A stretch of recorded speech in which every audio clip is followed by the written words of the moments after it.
Hey everyone, Mark Edward Willows with you here, and welcome once again to Gabbin Cabin. I have this evening a very special guest that I am excited about. Just listen to his resume.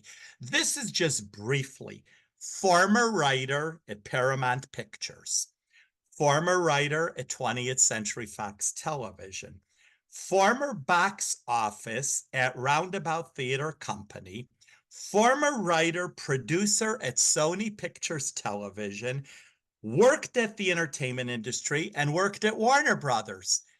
And joining me is Mr. Stan Zimmerman, and he wrote a book about this, which we are going to talk about. But Stan, I think first I need to ask you, you were one of the writers on The Golden Girls, and that is one of the most iconic programs around today. I mean, not only do we have the show in reruns, which is still extremely popular. We have the musical, which is playing across the country. You go to stores, there are Golden Girls bobbleheads, dolls, unbelievable. And Blankets, t-shirts, cards, everything. yes, everything. And you had the opportunity to work with those four talented ladies on that iconic show. First question I would like to ask you, naturally, B, Estelle, Betty, and Rue, of course, unfortunately have passed on. What do you think would be their reaction today if you writing the book, everything they would see, all this going on from there, probably as they thought of it, little show? Well, Estelle would be quelling, which is a Yiddish word for just bursting with pride. She became like a mother figure to me, and we would chat on the phone, and she was not afraid of giving advice. Mhm. So I'm sure she would have a few thoughts on that, but I think she would just be so proud knowing how hard it is to get a book to a publisher, get it published, get it written, get it published, get it out in the world, and then to have it do so well so quickly. I mean, I'm still shocked that it's on the Amazon, top list of in my category, but still, for a writer, I'm not, you know, um, a big TV star. No one really knows who I am. So Mhm. to be in But that writing a category, book is work, I can attest, because I need to throw it in. I wrote a children's book. so So I know, and I had to go through illustrations and finding an illustrationist. That was a chore in itself. So, like I said, yes, writing a book takes time. Now, you've been involved in many shows, and I have to say, I love the book, The Girls from Golden to Gilmore. And of course, we are I'm talking. gonna show it every time you say it, or I should like do a shot of tequila. Yes, but probably both. And of Okay. course, we are talking about the Golden Girls, and you also were a writer on the Gilmore Girls and Roseanne and many other shows. And one of the things that I love, you and I kind of have this in common. I was like you. I didn't play much with kids. I pretended I was in entertainment in the house as a little child. And I think this is something that you did. Now, did you ever think in your wildest dreams back when you were a kid that this is where you would have landed up? Yes, of course. Oh, okay. I did. I mean, I was just talking to an old friend from elementary school who read the book and she contacted me. So it's really cool to reconnect with people. And I was saying, like when I would be on the set of Golden Girls or at Jane Fonda's house, there's one part of me that is like, how the hell did you get here? And the other part of me is like, of course you belong here. Like, why wouldn't she want to, be talking to you and hear your ideas? So being a Libran, I can carry both of those at the same time. But I was always taught by my parents, especially my mother, that you can get anything you want if you strive for it and you work hard. So I was always working hard. And it was funny because when she would run into my writing partner at the different tapings, I guess my writing partner, the first thing he'd always say to her is, "Your son makes me work so hard." Now, you obviously grew up in Detroit. Now, that is miles away from the Hollywood Boulevard. How did you sort of trek your way out to California? It was a roundabout trek. Growing up, I always thought I would come right out to Hollywood. Was thinking maybe I'd go to college at UCLA or USC. I just wanted to be near Hollywood.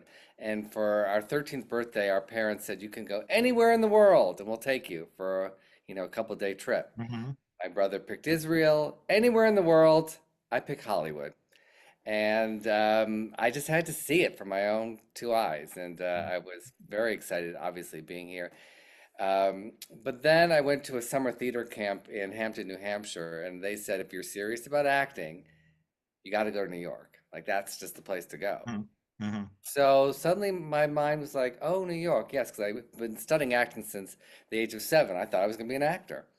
And so I auditioned to get into NYU, and I luckily got in and scrounged for money and did work study to pay for it and went to NYU where I met Jim Berg, my writing partner, and we started just making each other laugh and talking about our love for television and film, and we had very similar sensibilities. And for Hmm. some reason, we said, let's write a pilot. And so we wrote a pilot, and we just started writing and writing and writing all during class, between classes, Hmm. and got an agent in New York, and the agent sent it out to LA, and somebody responded to it in LA, who oddly, and maybe it's not so odd, was best friends with my boss in New York in high school. Like, what are the odds of that? Hmm. It was very interesting. I was watching a documentary that's coming out called Into the Night, talking about death and life. But, some people believe that your life is written, some religions believe your life is already written before you were even born, and then you just live what's the path is already created. Hmm. And when things like this happen in my life, it's like, how did that guy get my script, really like it, become our mentor, and he was best friends in high school with my boss? I mean, all these little weird things. It feels like Hmm. someone up there is playing connect the dots. Life has a strange way. Now, when you were in Detroit and you were doing all this and you made your way out to Hollywood, is Hollywood today everything that you thought it would be? Well, I went through many things. There was, months and months and months of being alone out in the valley. My friend that I was staying with, he was off to work, and I was just sitting there waiting for the phone to ring and sending out scripts and calling people, and nobody was responding. And it Mhm. was very, very, very lonely, and I didn't have many friends out here. And it really took a full year for things to just click as far as all of that was concerned.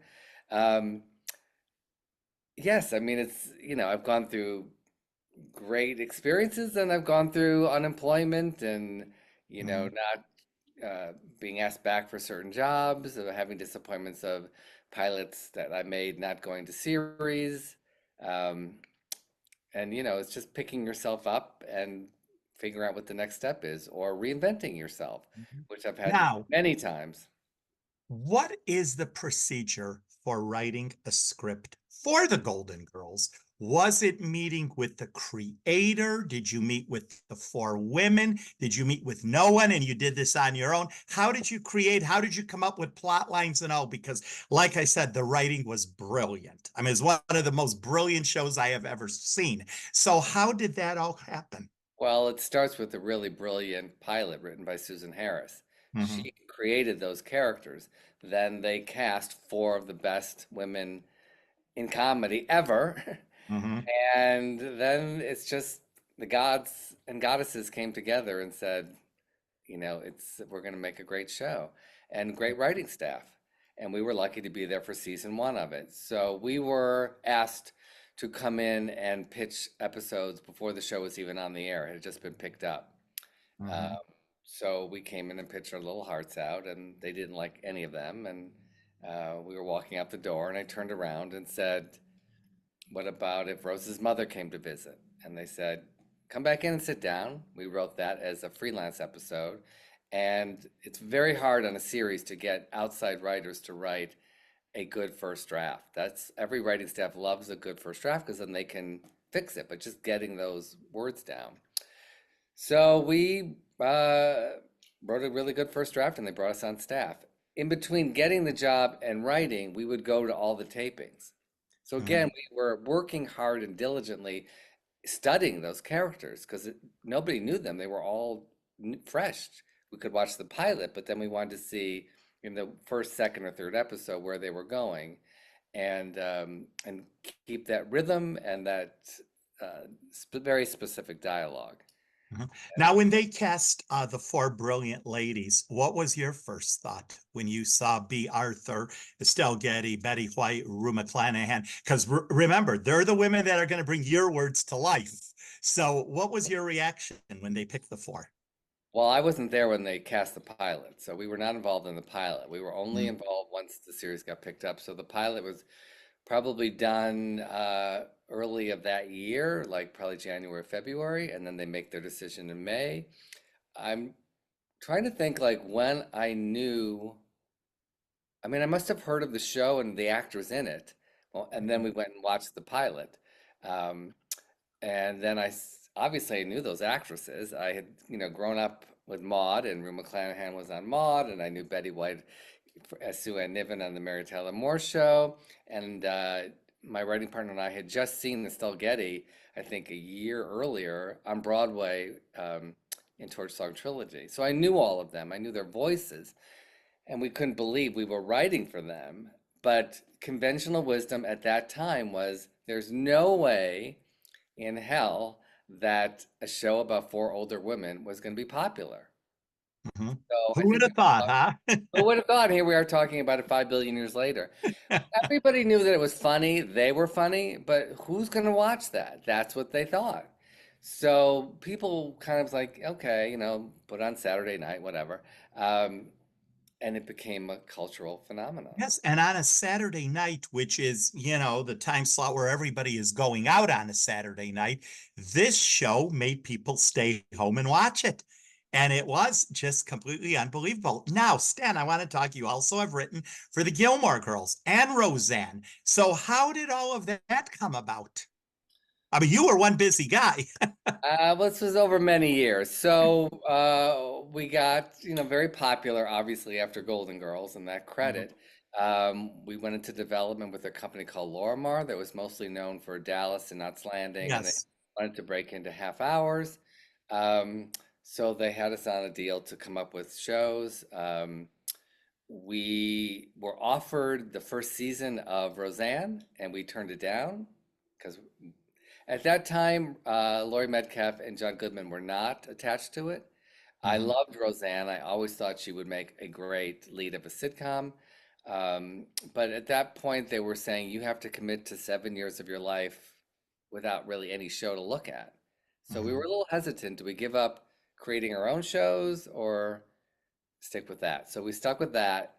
And then later we saw what happened with Roseanne, and the writing was so consistently brilliant, and we just loved what she was saying with the show that we kind of pursued going on it. And we had an agent, Paul Haas, at the time, who was like a dog with the bone. He was just after them, like, you don't understand. These guys are the perfect guys for Mhm. for the show. And we had to reinvent ourselves a little bit, and we wrote a Roseanne spec script.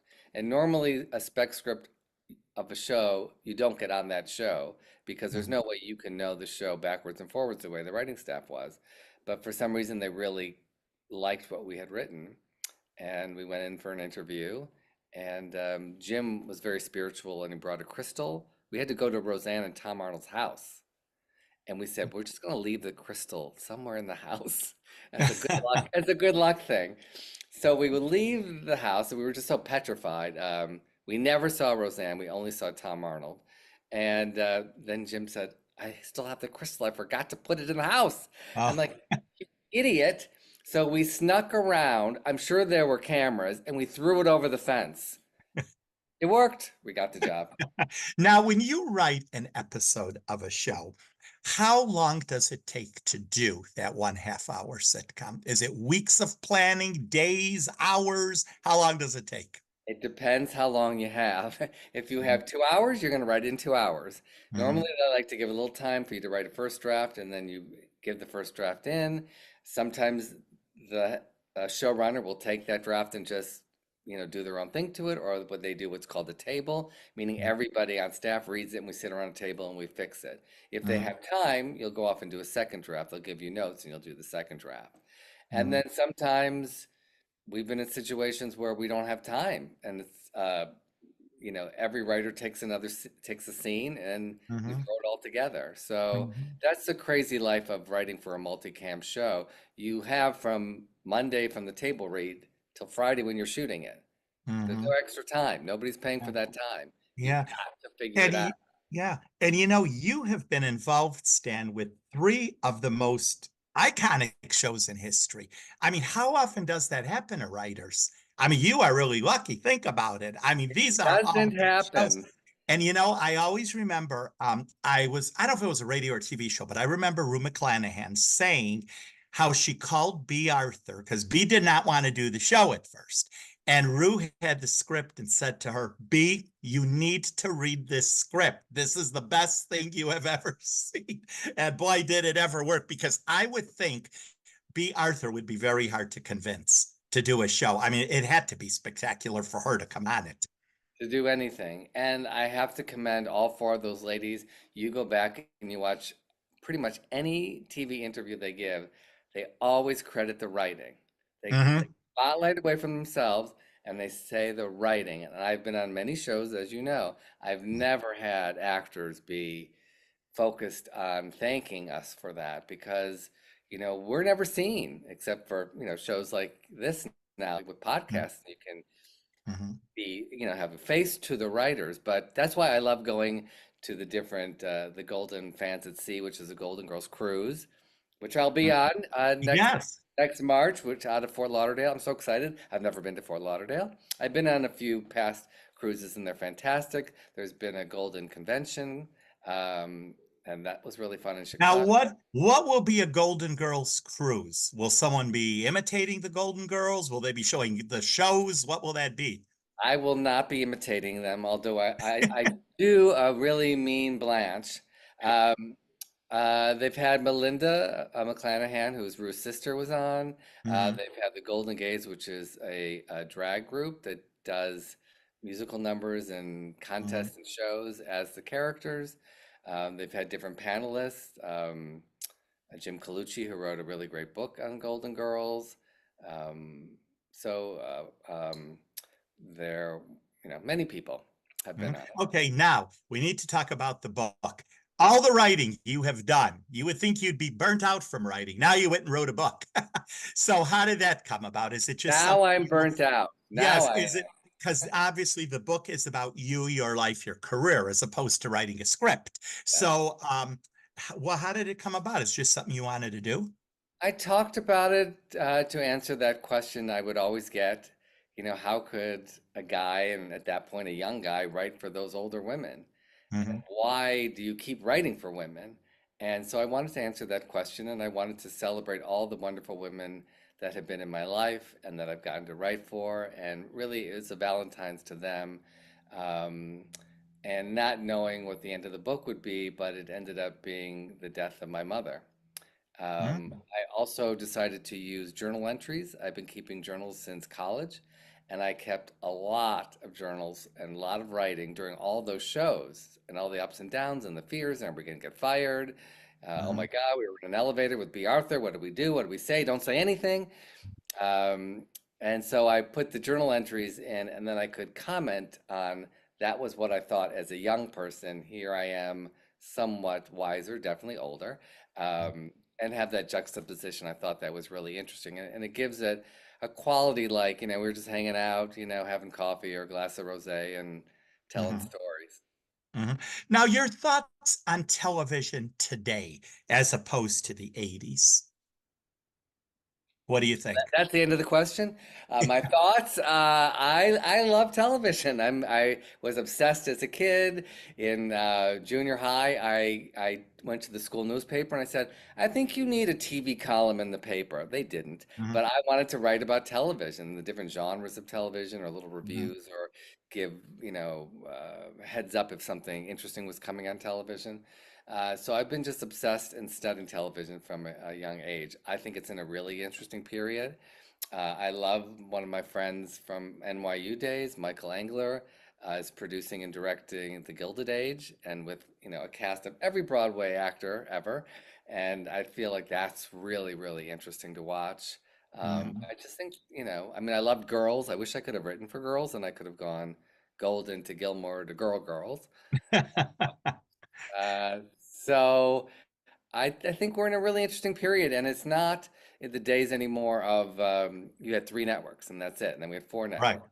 networks. You can create content on your phone. You can create content, download it on YouTube. You can make Mhm. web series, which I've done two wonderful web series with some great actors. I mean, I got Mindy Sterling her first Emmy nomination from Mm. a web series I made for $25,000, and I had great actors and others, Barry Bostwick and Meredith Baxter and Sandra Bernhard, and so you can be as creative as you want to be these days. Mhm. Ever look back on your career with any regrets? One regret is that I didn't go on Soul Train. And you're probably thinking, what? You on Soul Train, right? First of all, I can dance. Okay. Be very impressed. I did study with Joffrey Ballet, and I did do a show with them with Rudolph Nureyev on Broadway. It's all in the book. Okay. Um, but one of the first shows we wrote on a sitcom, Don Cornelius, the host of Soul Train, was the guest star. And they said, "Oh, if you want, you can, go to a taping of Soul Train this weekend." And I couldn't that weekend, and I regret I should have moved heaven and earth. I loved Soul Train. I loved the music. It was a great show. Oh, to have been there, like so that, yeah, there are regrets about, looking back at old pictures of myself, and I carried around in my head an image that I was probably the ugliest person ever. So if I could go back and say, "No, you are cute. What's wrong with you? Snap Mhm. out of it." Mhm. Regrets like that. But I think as far as career regrets, um, no, we just had a great time and we kept learning and changing and growing, and it's all been an interesting adventure. Great. And what does the future hold for Stan Zimmerman? Hopefully, a lot more theater. I'm directing a play right now. I just got done directing a play in Palm Springs. I have been directing this wonderful production of The Diary of Anne Frank, which has been going on and on and on. We've done it nine different iterations since 2018. A play called Right Before I Go, which is very different than my comedy work, but it deals with suicide. And I started collecting real suicide notes and put it in a play after a very close friend died by suicide in 2015.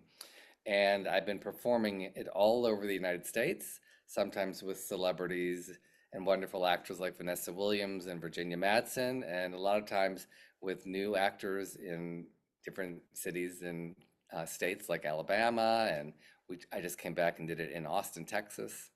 And that's been Mhm. very, very meaningful. Mhm.